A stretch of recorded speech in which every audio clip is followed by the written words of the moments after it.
estudian, ni trabajan, ni se peinan, ni se bañan. ¿No es aburridísimo escuchar lo mismo una y otra vez sobre las personas jóvenes? Que si no trabajamos, que si no estudiamos, que si escuchamos música de salvajes.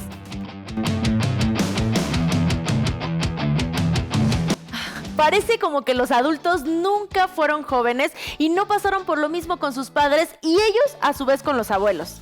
Pero todos en su juventud fueron impetuosos e intentaban rebelarse contra las normas. Las generaciones jóvenes siempre impulsan nuevas ideas y rompen los paradigmas de las generaciones anteriores. Y a algunas personas parece que ya no tienen esa misma chispa para entender lo nuevo y lo diferente. A lo mejor podríamos llamarlas a ellas personas ninis, porque parece que ni entienden ni se adaptan. Pero claro, no vamos a caer en lo mismo. Lo cierto es que esto tiene que cambiar y para bien. Jóvenes en TV, estamos en vida productiva. Si no lo hacemos nosotros, ¿quién? Acompáñenme a ver estas dos cositas. En México, la discriminación hacia sectores vulnerables es un problema de grandes dimensiones. Lo sufren las mujeres, las personas de la tercera edad, las personas no heterosexuadas y las personas jóvenes. En 2017, el INEGI realizó la encuesta nacional sobre discriminación y los resultados que arrojó fueron alarmantes. Más de la mitad de las personas encuestadas dijeron que la juventud era discriminada y 26% dijo que era muy discriminada. Entre las personas jóvenes encuestadas, más de una tercera parte dijo haber sufrido de discriminación alguna vez en su vida. Las razones más frecuentes fueron su apariencia, género, origen étnico y falta de estudios. Otra de las formas de discriminación más común fue la violación de los derechos de la juventud al trabajo y al respeto de sus derechos laborales por la poca experiencia y formación que tienen a su edad. En México existe la Carta de Derechos Humanos y Laborales para adolescentes en edad permitida para trabajar. Ahí se especifican estos derechos que tienes si eres joven y quieres trabajar. Entre ellos están el derecho a recibir una remuneración por tu trabajo, días de descanso, vacaciones y que tu trabajo sea compatible con el tiempo para que estudies. La edad protegida es desde los 15 años hasta tu mayoría de edad. Búscala y conoce cuáles son tus derechos.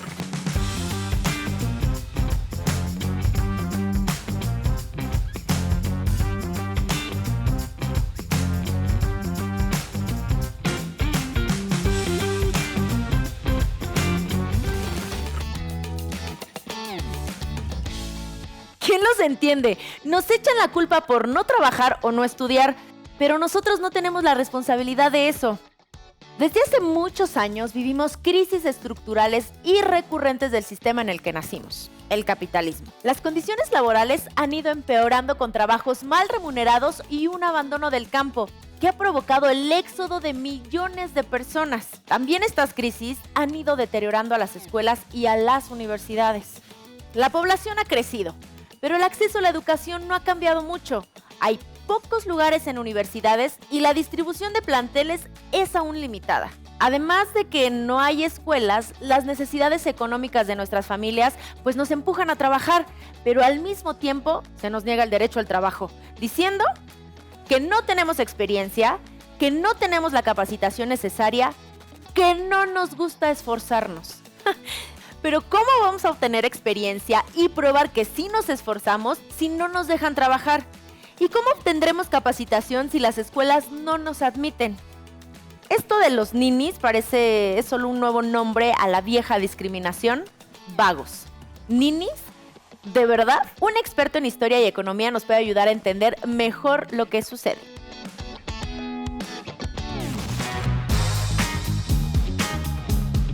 El neoliberalismo como tal es un modelo económico, un conjunto de ideas económicas que van a defender en primera instancia la no participación del Estado en la economía.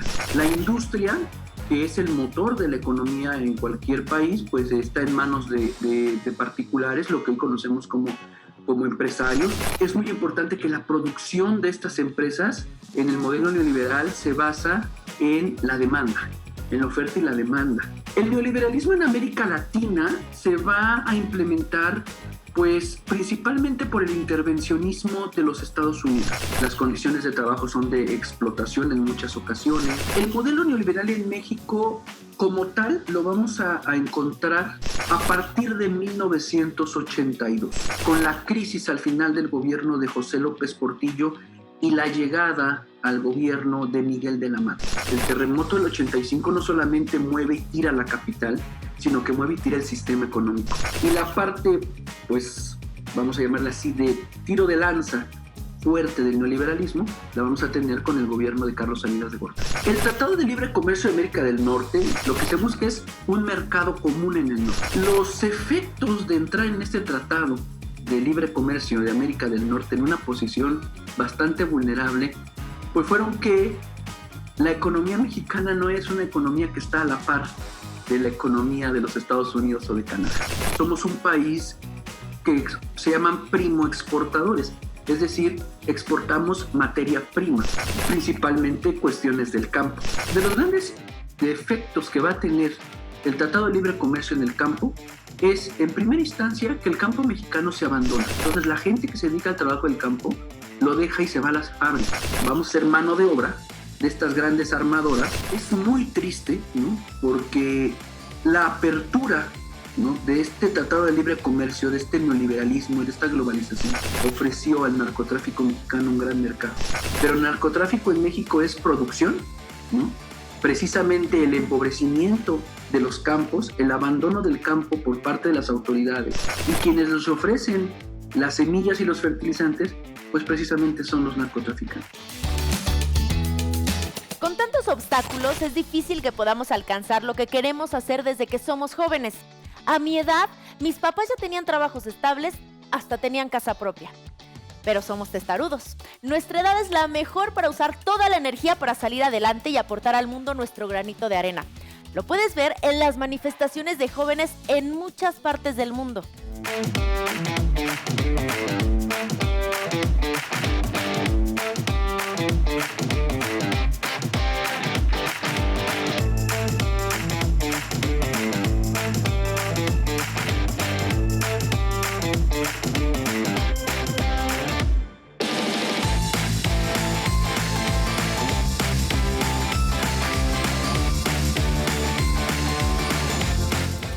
Algunos tachan a estas protestas de agresivas y destructivas, pero son reflejo de las condiciones precarias y de la violencia con la que se nos discrimina, alejándonos de oportunidades de trabajo y de educación. ¿Por qué las juventudes tenemos esta tendencia de levantarlos contra lo que nos parece injusto? Creo que conozco quien nos puede explicar.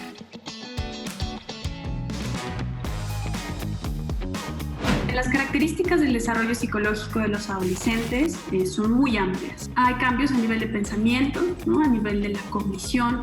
Es decir, los adolescentes pasan por procesos de cuestionar más su mundo. La vida y las experiencias tienen que tener un sentido para ellos. Los intereses de los adolescentes para conseguir su independencia de sus padres y en general del mundo adulto parte de que ellos en esta búsqueda de independencia buscan tomar un lugar en la sociedad.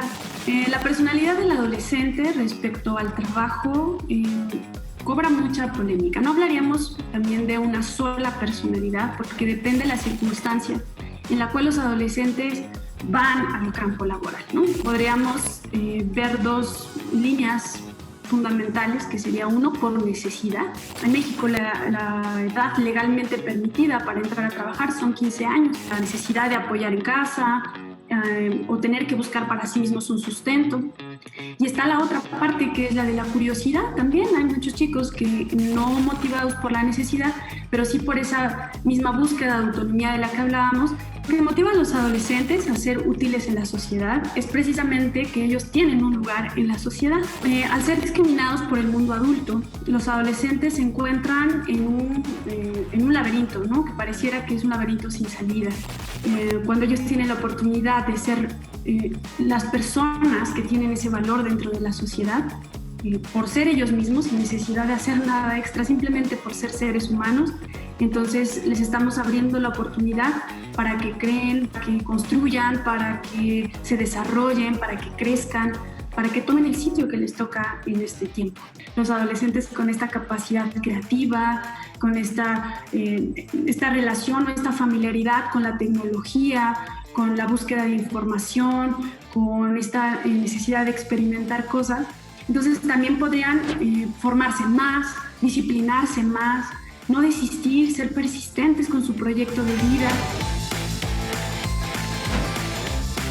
En algunas ciudades del mundo, esta frustración y falta de oportunidades impulsó a grupos de jóvenes a tomar las cosas en sus propias manos. Surgió el movimiento punk y obviamente no tardaron en estigmatizar y discriminar.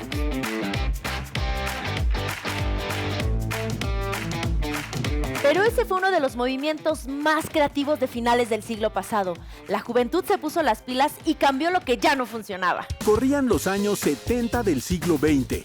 El periodo de bonanza después de la Guerra Mundial se había acabado y los países otra vez estaban en crisis. Ciudades como Nueva York o Londres se llenaban de violencia y desempleo. De sus barrios surgió el punk. Mucha gente conecta esta palabra con la música, y tienen algo de razón. La juventud estaba aburrida de la música de las grandes disqueras, así que agarraron los instrumentos que tenían a la mano y tocaron lo que podían y les gustaba bajo la filosofía hazlo tú mismo, y lograron revolucionarlo todo. Bajo esa misma filosofía, surgieron muchos otros movimientos en áreas como la edición de revistas, el arte visual, la moda y también en el activismo político. Un grupo que pudo adoptar muy bien esta nueva ola fueron los del movimiento anarquista.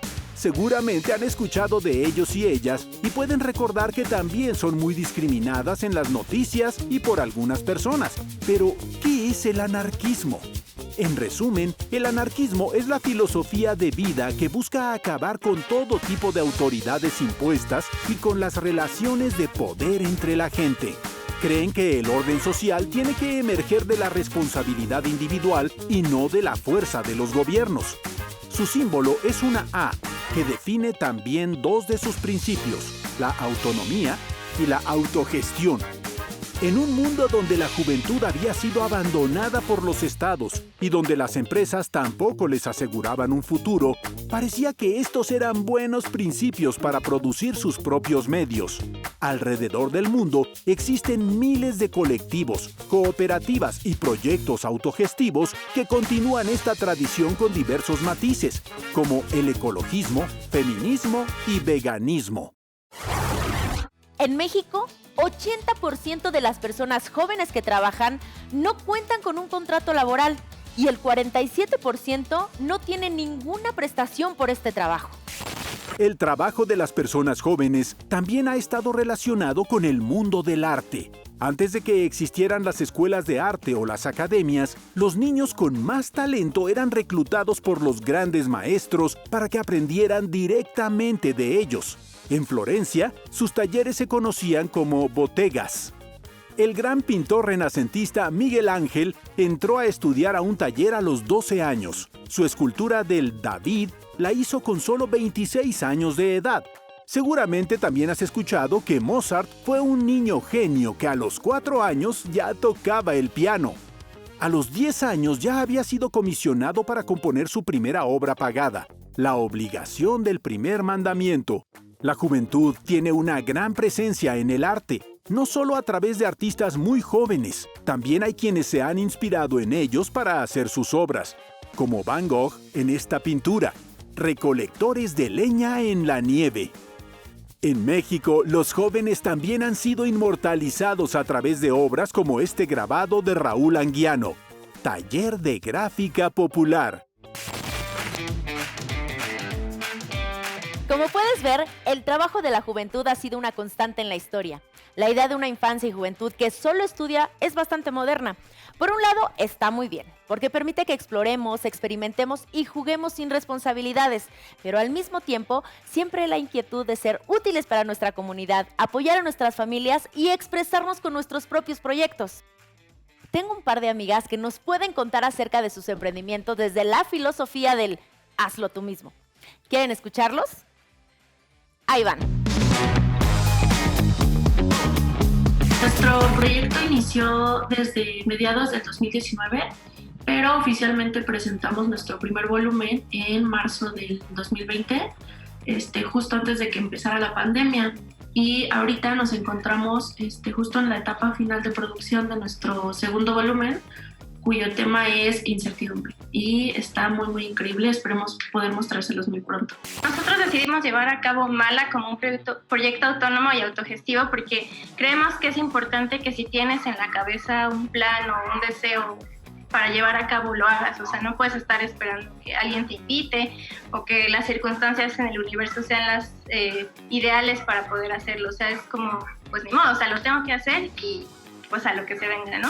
Como lo mencionó Mari Carmen, pues nos gusta mucho el trabajo de muchas chicas, entonces sabemos que en esta industria a veces es muy complicado llegar a los ojos que quieres llegar, ¿no? Entonces también queríamos ser como un escaparate para dar, más allá de darle voz, sino poner la voz tal cual, así ya como en bandeja de plata, para que la gente pudiera ver y leer lo que las chicas están haciendo ahorita. Entonces creo que fueron esos dos cosas que nos llevaron a hacer Mala también. Nuestra filosofía o única regla que tenemos es dar total libertad creativa.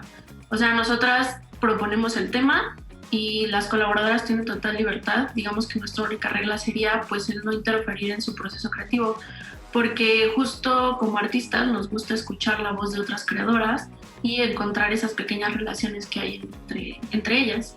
Una referencia muy clara que tuvimos cuando empezamos a hacer el proyecto fue una revista chilena que se llama Brígida, que igual es una revista que recopila el trabajo de muchas chicas. Las herramientas que utilizamos para llevar a cabo Mala son Photoshop, InDesign e Instagram, pero pues también si la colaboradora trabaja, no sé, collage o una técnica más análoga, obviamente la respetamos y nada más es pues digitalizar su trabajo. Tienen ganas de escribir, de dibujar o de hacer cualquier cosa, pues simplemente la hagan, que tengan mucho en mente que si no les sale a la primera o igual a la segunda tampoco sale, pues no pasa nada.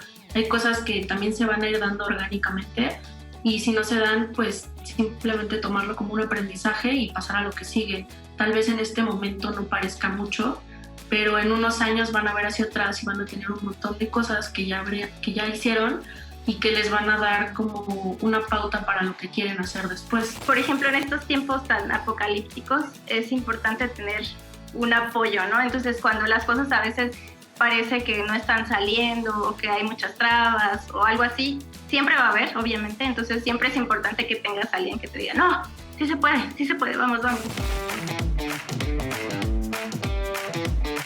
Yo soy de ese club.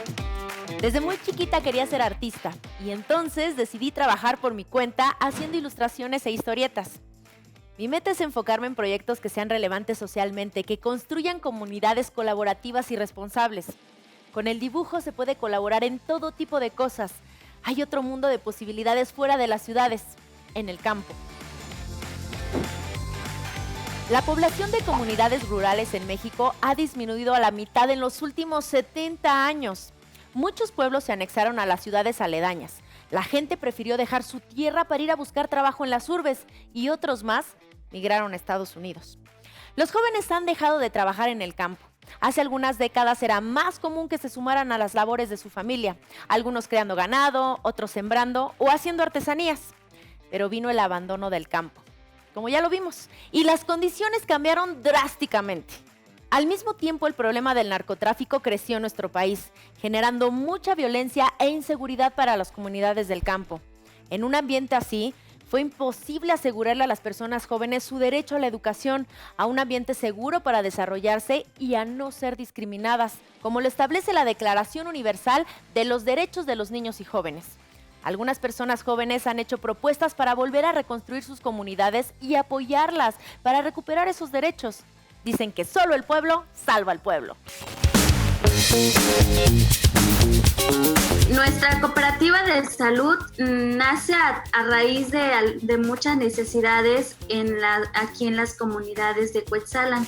En aquellos tiempos, los socios fundadores vieron la necesidad de que aquí en las comunidades el sistema de salubridad pues era uno de los tratos, eran muy malos, había mucha discriminación, había médicos que no hablaban ni una lengua indígena, entonces no entendían a la gente. Ahorita actualmente contamos con alrededor de 3,000 socios que están afiliados a esta cooperativa de salud. Se cuenta con 2 laboratorios, un laboratorio de análisis clínicos, un laboratorio de elaboración de productos herbolarios. A partir de que se afilian, tienen derechos a los servicios que cuenta la cooperativa de salud.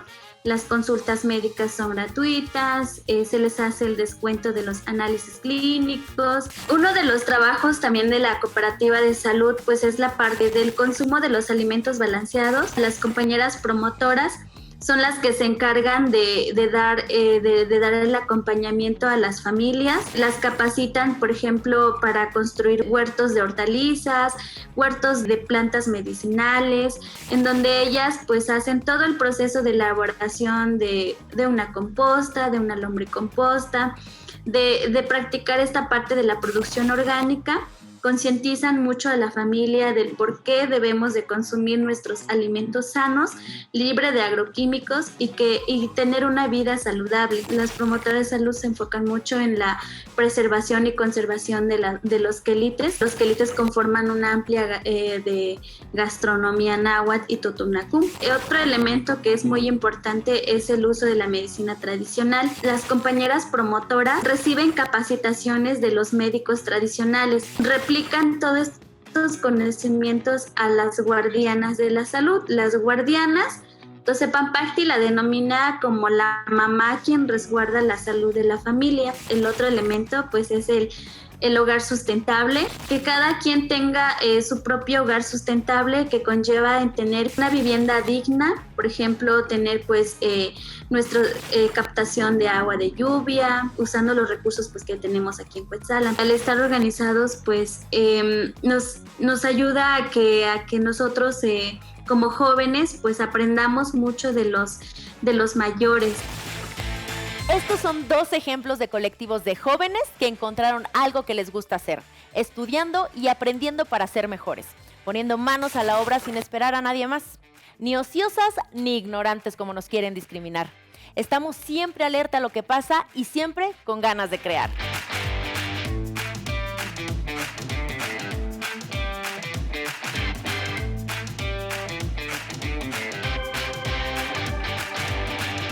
Para empezar, los invito a hacer este programa con nosotros.